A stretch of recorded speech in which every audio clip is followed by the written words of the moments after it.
Je voudrais juste qu'on avance sur un point qui interpelle toujours sur ce fameux plan, selon les Américains, de Poutine pour l'annexion des territoires qu'il a déjà sous la main.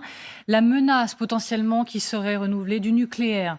Que je comprenne bien, en gros, ce qui se passe dans l'esprit de Vladimir Poutine, c'est de dire, en fait, bientôt là, ça, ce sera chez nous. Et donc, si vous nous attaquez, si vous nous touchez, ça voudra bien dire que vous nous déclarez la guerre à nous.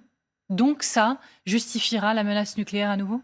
Oui, mais ça, depuis le début, on joue un peu là-dessus. C'est-à-dire que la dissuasion nucléaire, même en France, on considère qu'on est en mesure d'utiliser l'arme nucléaire si jamais nos intérêts vitaux sont attaqués. En fait, pour les Russes, c'est à peu près la même chose, finalement. Et finalement, pourquoi est-ce qu'on n'attaque pas la Russie aujourd'hui? C'est parce que la Russie dispose cette arme nucléaire. Et pourquoi certains pays comme l'Iran veulent en disposer? C'est pour éviter d'être attaqués un jour, comme les États-Unis ont attaqué l'Irak. Et et pourquoi la Corée du Nord s'équipe d'une arme nucléaire? C'est pour la même chose, pour éviter qu'un jour la Corée du Sud ait l'intention d'attaquer la Corée du Nord. Donc en fait, derrière cette arme nucléaire, c'est faire une guerre en dessous du niveau nucléaire. Et de fait, ça nous contient, puisque de fait, on ne rentre pas en guerre contre la Russie, pour éviter, effectivement. Mais c'est bien pour ça, je pense, et là je vous rejoins, qu'aujourd'hui, on prend des sanctions et on ajoute des sanctions aux sanctions. En septembre, octobre, les Français vont bien voir les conséquences sur l'économie. On voit déjà l'inflation, on voit déjà le prix de l'énergie. Donc oui, ça a des conséquences directes. En gros, donc, si je fais la somme de l'équation, s'il arrive vraiment à l'annexion des territoires, ce sera un point de non-retour parce que du coup, il dira c'est chez moi, donc dissuasion nucléaire justifiée, et donc on n'ira pas parce qu'on n'est pas co-belligérant et qu'on a dit depuis le début qu'on ne rentrerait pas en guerre. Ce serait fini en fait. Il n'y aurait pas de retour possible. Alors, militairement, je pense qu'il n'y a pas de retour possible aujourd'hui. C'est-à-dire que les Ukrainiens, en tant qu'armée ukrainienne, mais ils ont montré une vraie force d'âme, etc. L'Europe, les États-Unis surtout, l'équipe militairement avec des armes de très grande précision, ce qui a permis effectivement d'avoir des vrais résultats contre l'armée russe. Mais est-ce que c'est suffisant? Je ne pense pas. Aujourd'hui, on s'aperçoit, vous l'avez souligné tout à l'heure, à une certaine stabilisation du front. Alors, ils avancent par petites escarmouches de quelques cent mètres, centaines de mètres. En fait, on se retrouve finalement à une espèce de guerre, version Première Guerre mondiale, où les gens s'enterrent et on crée des lignes défensives pour éviter que l'adversaire n'avance. Des deux côtés, d'ailleurs. Donc, aujourd'hui, on en est là. Qu'est-ce qui se passera demain, le jour où il y aura un cessez-le-feu? Mais d'ailleurs, j'ai l'impression que les Russes, d'ailleurs, ne veulent pas d'un cessez-le-feu aujourd'hui. Ils veulent continuer d'avancer. Dans leur esprit, ils veulent continuer d'avancer jusqu'au, de mon point de vue, aux limites administratives du Donbass. Après, je ne pense pas qu'ils aient les moyens militaires d'avancer beaucoup plus loin sans régénérer leurs propres forces. Oui, alors sur l'annexion, ça changera oui et ça ne changera pas non, parce que personne, à part les grands amis de Vladimir Poutine, ne va reconnaître l'annexion de ces républiques de l'Est et aussi du Sud de l'Ukraine. Donc les pays européens ne le reconnaîtront pas, donc comme aujourd'hui ils ne reconnaissent pas la Crimée.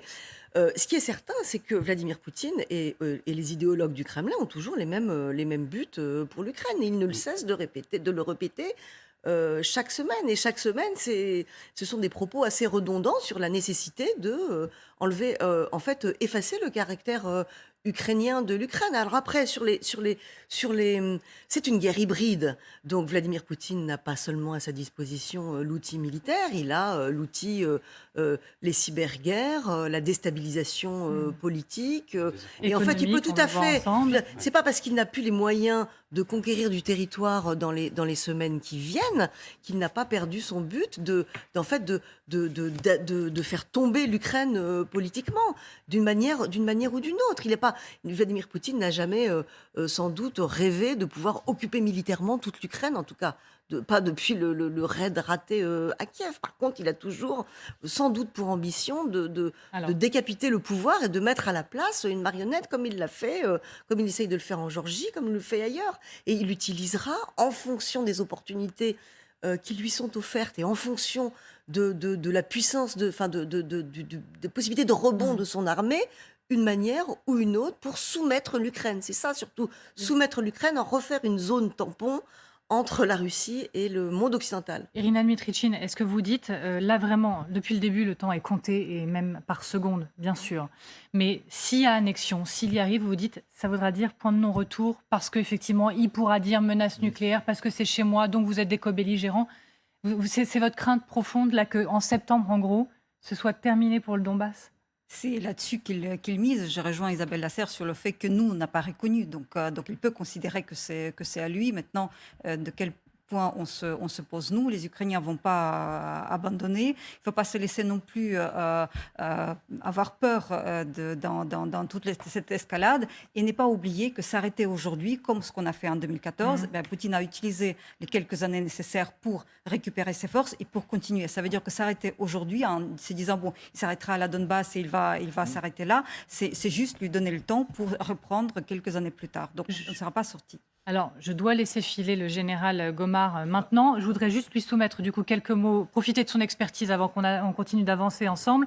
Je voudrais qu'on revienne sur les mots de M. Lavrov aujourd'hui, qui a donc dit que la géographie est différente. Maintenant, dans le conflit, ce ne sont plus seulement les républiques populaires du Donetsk et de Lugansk, ce sont aussi les régions de Kherson et Zaporizhzhia qui sont donc visées. Mais il parle aussi d'une série d'autres territoires. Il dit que la Russie ne se concentre plus uniquement sur l'est du pays. Que faut-il lire, que faut-il voir, surtout craindre pour la suite? Alors, en fait, ils continuent à bombarder sur tout le pays. C'est-à-dire qu'ils continuent à bombarder quoi? Ils bombardent, c'est-à-dire des dépôts de munitions, des zones d'entraînement. Est-ce que leur objectif, c'est de conquérir toute la rive droite du Dniepr? Je n'en sais rien, en fait. C'est difficile de savoir. C'est que de mon point de vue, aujourd'hui, militairement, ils ont sans doute les moyens d'aller jusqu'aux limites administratives du Donbass. Aller plus loin, il va falloir qu'ils se régénèrent. Ce que vous disiez est tout à fait exact. C'est-à-dire que dans 8 ans, 10 ans, il remettra peut-être le couvert. Mais aujourd'hui, qu'est-ce qu'il est capable de faire militairement? Certes, il a gardé des réserves, certes, il n'a pas mobilisé, donc il est sans doute capable d'aller plus loin. Mais enfin, en tous les cas, les sanctions vont lui empêcher de construire un certain nombre de matériel très moderne, parce qu'en fait, il y a des éléments pour construire ses propres outils de guerre qu'il achetait autrefois dans l'Est ou dans d'autres pays qui aujourd'hui, et qui ne peut plus faire aujourd'hui. Donc en fait, oui, il ira, je ne sais pas ce que ça vise, mais en tous les cas, ils sont décidés à aller sans doute au-delà. Alors est-ce que c'est pour nous faire peur, on dit attendez, on va continuer? Vous savez, c'est dans la menace, ce que disait Isabelle Lasserre, c'est-à-dire qu'en fait, on est dans la propagande, on est dans la guerre de déclaration, la guerre des mots, la guerre des images. C'est ce qu'on essaye de sous-peser chaque jour et chaque heure, à chaque fois, entre le discours et les actes et la volonté. Je vous remercie beaucoup, Je vous en prie. Général, d'avoir été avec nous ce soir. Bonne soirée. C'est Géraldine Wessner.